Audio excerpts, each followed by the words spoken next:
Ako si Mia Andrea Alvarez at sa loob ng isang buwan, naging buhay ko ang pelikula na hindi ko sinulat, hindi ko in-approve at mas lalong hindi ko hiniling.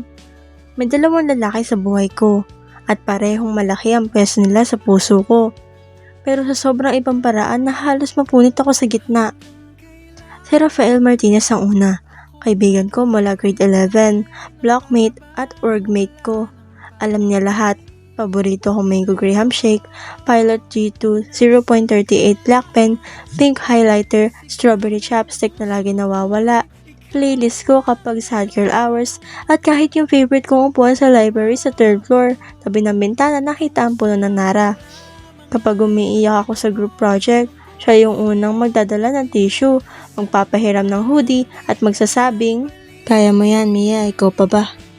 Tapos kapag 2 AM na at gising pa ako, magte-text siya sa akin bigla na matulog na raw ako at isend ko na lang sa kanya ang gagawin ko para siya nang tumapos. Kapag umuulan, siya yung may payong at jacket na agad iniaabot. Kapag may lakad kami sa org, siya yung maghihintay hanggang makasakay ako ng jeep pa uwi. Safe, warm, familiar siya. Parang hindi ko kailangan magpanggap na malakas kapag kasama ko siya. Kapag tinitingnan niya ako, ngumingiti siya ng buong buo at ramdam na ramdam ko na mahal niya ako kahit hindi pa niya nasasabi ng direkta. At si Xavier Reyes, dating campus playboy, dating hari ng confession wall, dating number 1 sa listahan ng mga babaeng umiyak sa girl CR. Halos lahat ng hashtag sa confession wall ay kasama ang pangalan niya. Hashtag Xavier left me on scene. Hashtag Xavier ghosted me after one night. Hashtag Xavier blocked me after he got what he wanted. Ngayon, tahimik, pero palaging naroon. Parang multo na sumusunod sa akin kahit saan.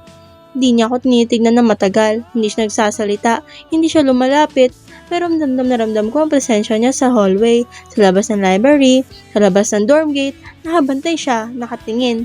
Pero hindi sa mata ko, sa buhok ko, sa gilid, sa langit, kahit saan. At hindi ko ma-explain kung bakit. First day of college na, nasa dorm ako, 5:45 AM, nakatitig sa salamin habang sinasabi sa sarili ko na, "Mia, hindi ka na high school, hindi ka na baby, kaya mo to."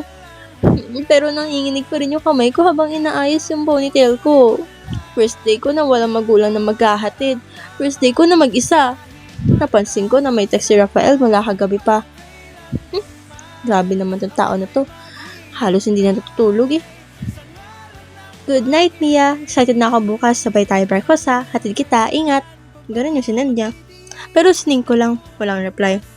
Best friend ko siya mula grade 11. Blockmate ko, orgmate ko. Oo, pero yung heart emoji, yung beautiful na lagi niya sinasabi lately, hindi ko kaya. Hindi ko talaga type si Rafael. Mabait siya, sweet, pero hindi. Friends lang talaga.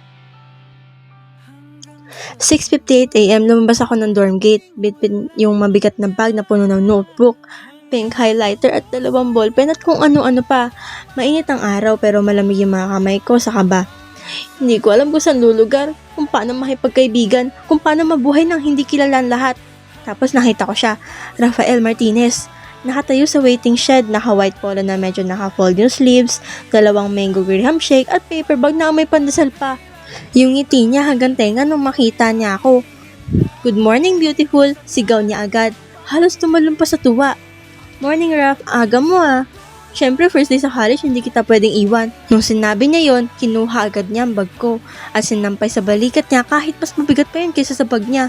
Habang naglalakad kami papuntang comms building, kwento siya ng kwento tungkol sa org na sasalihan namin, sa prof na terror daw sa comms 101, sa bagong sapatos niya na navy blue. Tumatawa siya, tumitingin sa akin kapag may punchline, hinihintay ang reaksyon ko. Ako, ngiti lang ng ngiti. Habang naglalakad kami, hindi ko napansin na nandito na pala kami sa building ko. "Text mo ako pagkatapos ng first class mo ha, hintayin kita sa kantin." "Sige Rap, salamat talaga." Sagot ko. Ngiti ko, totoo na ha, kasi grateful naman talaga ako sa kanya. "Ingat Mia, first day sa college, proud na proud ako sa'yo." Akala ko, safe ang buhay ko sa St. Aurora. Hindi ko pa alam na may lalaking nakatayo sa kabilang lamppost, nakatingin sa amin mula malayo at hindi man lang lumapit. Ay, hindi ko na alam kung ano mangyayari sa akin sa school na to. Habang nalalakad ako sa campus, naririnig ko ang mga bulungan sa paligid. Lahat may pinag-uusapan, pero halos bawat grupo ng estudyante ay tila nakafocus sa isang tao. Xavier Reyes, senior, dating playboy, ngayon iba na raw. Grabe, seriously si Xavier, hindi siya lumalapit sa girls. Zero flirting, nakataka siya sa lahat ng ex niya. Wait, what? Xavier Reyes, ang taong yan na literal lahat ng girls pinaglalaroan dati? Ganun ang mga narinig ko, kaya napahinto ko sa hallway. Nakangiti lang ako sa sarili. Wow, sadyang napaka-dramatic ng campus. Ang daming reaction, ang daming rumors. Ano kaya nangyari sa taong yun? Isa pang grupo ng freshmen na natatawanan habang nakatingin sa screen ng phone nila. Xavier Watchers just posted. Xavier Reyes walked past 3 girls yesterday who tried to talk to him. Didn't even blink. Target, freshman girl spotted. Parang creepy, no? Pero really romantic din. I mean, he literally stopped his whole life just for one girl. Ay, nung time na yon, hindi ko kilala ang girl na pinag-uusapan nila at hindi ko rin kilala si Xavier personally.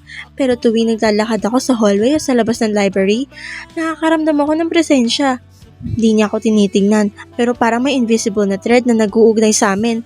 Unang linggo, bawat araw ay may kakaibang tensyon. Sa cafeteria, nakikita ko siya sa kabilang mesa. Sa library, humihinto siya sa aisle na malapit sa akin. Habang tumatagal, unti-unti kong naiintindihan ang rhythm niya, silent gestures, small kindness at maging yung mga sulyap niya. Parang lahat ng maliit na bagay, bawat payong, jacket, shake, sticky note ay bahagi ng isang lihim. Raphael, safe at sweet. Xavier, mysterious at intense. Dalawang mundo na magkaibang paraan ng pagmamahal.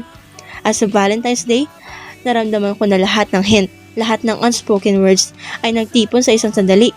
Si Xavier nakaluhod sa harapan ko. Mia Andrea Alvarez, will you be my girlfriend even just for today? Siyempre, nagulat ako sa kanyang tanong pero ang sagot ko, Xavier Reyes, yes, I will be your girlfriend but not just for today, for every day. Alam ko na matagal na. May isang lalaking hinintay siya ng 4 taon na hindi ko kayang talunin. Nung nakita kong nakaluhod si Xavier Reyes, binitawan ko yung bouquet at umalis. Mahal na mahal ko si Mia. Sino man ang piliin niya, iyon ang karapat-dapat sa kanya. Salamat Mia. Ngayon, sa wakas, makakalaya ka na.